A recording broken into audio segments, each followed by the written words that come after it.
तो अब हम थोड़ा जल्दी जल्दी पढ़ेंगे, ठीक है, क्योंकि हमारे पास वक्त बहुत कम है और चीज़ें बहुत सारी हैं। तो अभी हमने शुरू करा है जनरल ऑर्गेनिक केमिस्ट्री, ठीक है, जिसे हम सामान्य या साधारण कार्बनिक रसायन बोल सकते हैं, ठीक है। अब देखो भाई, हम कार्बनिक रसायन क्यों पढ़ते हैं, यहाँ हम जनरली चीज़ों पे बात करेंगे, ठीक है।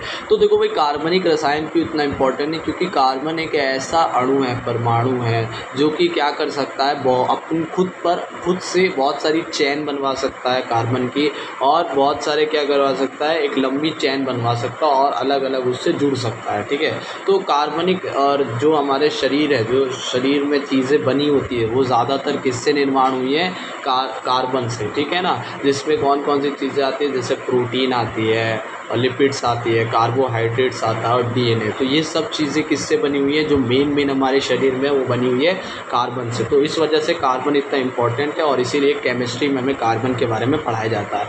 अब देखो भाई, कार्बन के बारे में कुछ और बातें करते हैं, जैसे कि कार्बन का जो परमाणु क्रमांक है वो है 6, ठीक है। और ये 6 क्यों आया है, क्योंकि जो कार्बन की जो इलेक्ट्रॉन है होते हैं ना, वो कितने होते हैं, 6 प्रोटॉन होते हैं, ठीक है, और 6 न्यूट्रॉन रहते हैं। और इन्हीं 6 को प्लस करके हमारा क्या आता है, परमाणु भार आता है, ठीक है, और वो कितना होता है, 12, ठीक है। अब देखो भाई, इलेक्ट्रॉनिक विन्यास क्या होता है, जिसे हम इलेक्ट्रॉनिक कॉन्फ़िगरेशन बोलते हैं, ठीक है। देखो भाई, कार्बन में 6 इलेक्ट्रॉन है और उसका अगर हम उसमें अष्टक में लगाएं, जिसको हम क्या बोलते हैं, परमाणु की जो वो होती है, ठीक है ना, अष्टक बोल लो, क्या बोलते हैं उसे, है ना। तो उसमें लगाएं तो किस तरह से लगाएंगे, 2 4, तो 2 4 लगेंगे, ठीक है। पर यहाँ पर अष्टक पूरा नहीं हो रहा है ना। अष्टक मतलब कि ऑक्टेट, जो 8 जो क्या पर पूरे करने होते हैं, इलेक्ट्रॉन पूरे करने होते हैं।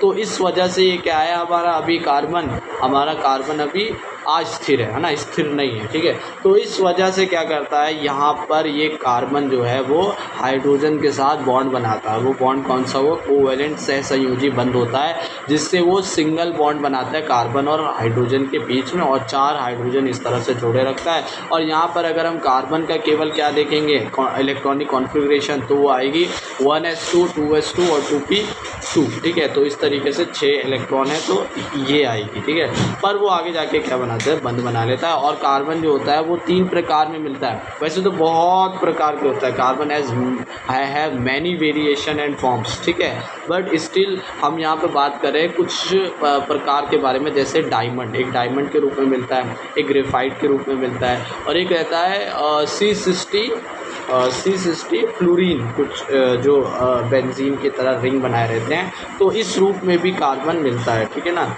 खाली कार्बन के अगर हम चेन देखें, ठीक है, जैसे डायमंड, ग्रेफाइट और C60 फ्लोरीन। अब देखो भाई, अष्टक वाली हमने बात कर ली, स्टेबिलिटी कैसे मिलेगी, जब वो कोवेलेंट बॉन्ड बनाएगा हाइड्रोजन के साथ, ठीक है। अब देखो, यहाँ पर वो 2 इलेक्ट्रॉन की साझेदारी कर रहे हैं भाई, एक हाइड्रोजन और एक कार्बन, तो उससे क्या बनना है, सिंगल बॉन्ड बनना है, ठीक है। तो यहाँ पर अगर मान लो सिंगल बॉन्ड है तो एन उसको हम कहते हैं, डबल बॉन्ड हो तो इन बोलते हैं, और ट्रिपल बॉन्ड है तो आइन बोलते हैं। अब देखो, कार्बन इतनी सारी चीज़ें कर रहा है, उसके लिए उसको नाम तो देना पड़ेगा ना। तो नाम देने के लिए क्या करा भाई, international union of pure applied chemistry, जो IUPAC है, उसने क्या करा, अलग अलग चीज़ें बनाई, जिससे इन जो कार्बन की चेन है उनको नाम दे सके। अब देखो क्या, किस तरह से उन्होंने नामकरण करा, अलग अलग प्रकार होते हैं, पहले कोई कुछ लिखता है, पहले कुछ कोई लिखता है, और हम जो होंगे, हम बेसिक चीज़ों से लिखेंगे, ठीक है। जैसे कि सबसे पहले हम क्या लिखेंगे, हम देखेंगे उसमें कोई क्या बोलते हैं, हैलोजन ग्रुप है या नहीं, प्रतिस्थापी ग्रुप है या नहीं, कोई मैथिल एथिल कोई है या नहीं, तो उसको देखकर पहले हम वो लिखेंगे, ठीक है। तो सबसे पहले हम देखेंगे क्या, कोई प्रतिस्थापी। दूसरा क्या है भाई, दूसरा हम देखेंगे कोई रिंग तो नहीं बन रही, साइक्लो लिख देंगे अगर कोई रिंग बन रही हो, ठीक है। तीसरा, कार्बन की जो श्रृंखला है, जो कार्बन कितने हैं उसको देखेंगे। मान लो कार्बन 1 है तो हम लिखेंगे मैथ, 2 है एथ, 3 है तो प्रॉप, और 4 है तो फिर क्या लिखेंगे हम, ब्यूट, और 5 है पेंट, हेक्स, हेप्ट, फिर ऑक्ट, नॉन, डेक, इस तरीके से लिख देंगे। और अब देखेंगे चौथे में बॉन्ड, कि कार्बन के बॉन्ड कितने बन रहे हैं, ठीक है। अगर सिंगल बॉन्ड है तो मैंने बताया था एन, अगर डबल बॉन्ड है तो इन, और अगर ट्रिपल बॉन्ड है तो आइन। अब 5वां जो चीज़ है वो किस तरह से हम देखेंगे, 5वीं चीज़ क्या है कि क्रियात्मक समूह है या नहीं, फंक्शनल ग्रुप देखेंगे। अब फंक्शनल ग्रुप क्या होता है, बड़े लोग होते हैं, ठीक है।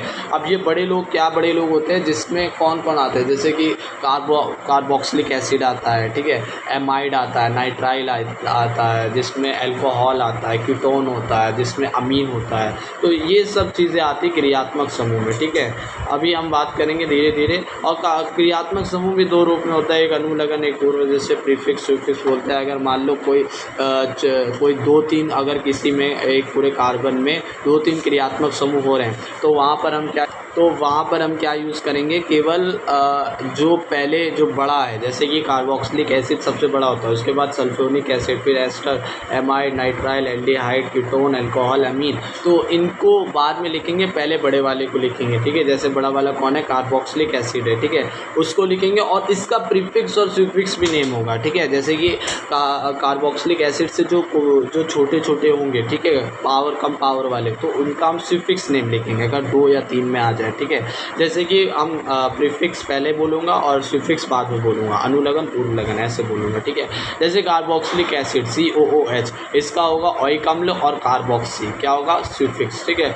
सल्फ्यूरिक एसिड CO3H, ठीक है, सल्फ्यूरिक अम्ल सल्फो। एस्टर RCO, ऑइट एल्कोक्सी कार्बोनिल, ठीक है। एमाइड R जो हमारा प्रतिस्थापक बोल लो, ठीक है, CONH2 एमाइड और कार्बामाइल, ठीक है। नाइट्राइल RCN नाइट्राइल साइनो, ठीक है। Aldehyde RCHO L formal.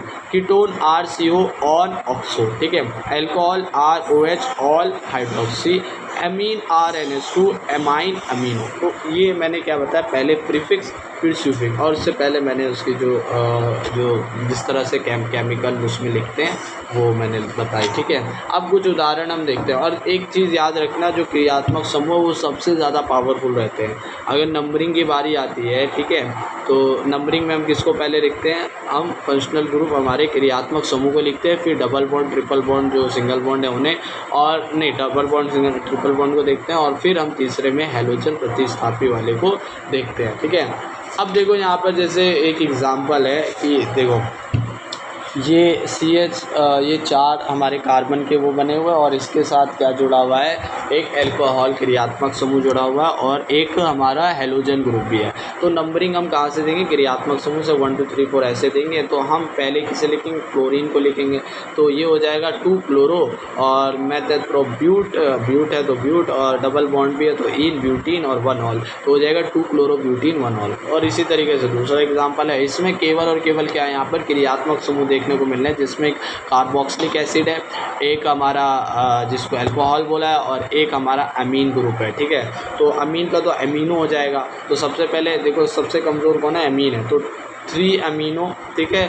और जो हमारा अल्कोहल है उसका ऑल होता है, और उसमें हाइड्रोक्सी हो जाएगा 2 हाइड्रोक्सी, और 1 लास्ट में हम इसको लिखेंगे। उससे पहले हम क्या लिखेंगे, जो हमारे कार्बन है 1 2 3 4 क्या हो जाएगा, ये ब्यूट, और इसमें कोई डबल बॉन्ड है, हाँ भी है जो ब्यूट, अच्छा नहीं वो तो कार्बोक्सिलिक एसिड, तो ब्यूट एन हो जाएगा, और लास्ट पे 1 ओइक अम्ल या एसिड, ठीक है, ओइक एसिड। तो इस तरीके से हमने इसका भी नामकरण IUPAC जो नामकरण है वो कर दिया, ठीक है। अब बेंजीन के बारे में देखते हैं। भाई देखो बेंजीन जो है वो क्या है, एक 6 कार्बन 6 हाइड्रोजन की एक पूरी क्या होती है भाई, रिंग होती है, चेन होती है, ठीक है। उसमें क्या रहता है, हम रिंग देखते हैं, कार्बन की चेन देखते हैं, और कार्बन के बॉन्ड देखते हैं, कितने कार्बन है रिंग, और ये तो 6 कार्बन है 6 हाइड्रोजन, और इसी को हमने नाम दे दिया बेंजीन। और इसमें अगर अलग अलग हाइड्रोजन हट कर कोई क्या लग जाए, क्रियात्मक समूह लग जाए, या कोई हमारा हेलोजन ग्रुप लग जाए, तो उससे नामकरण अलग अलग होता है। जैसे एग्जांपल है, यहाँ पर एक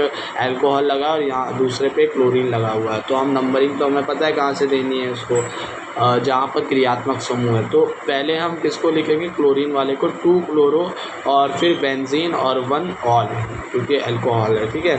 तो क्लोरो बेंजीनॉल ऐसे हम बोल सकते हैं। तो इतना अभी हमने IUPAC वाली चीज़ें और कार्बन के बारे में कुछ जनरल बातें कर ली।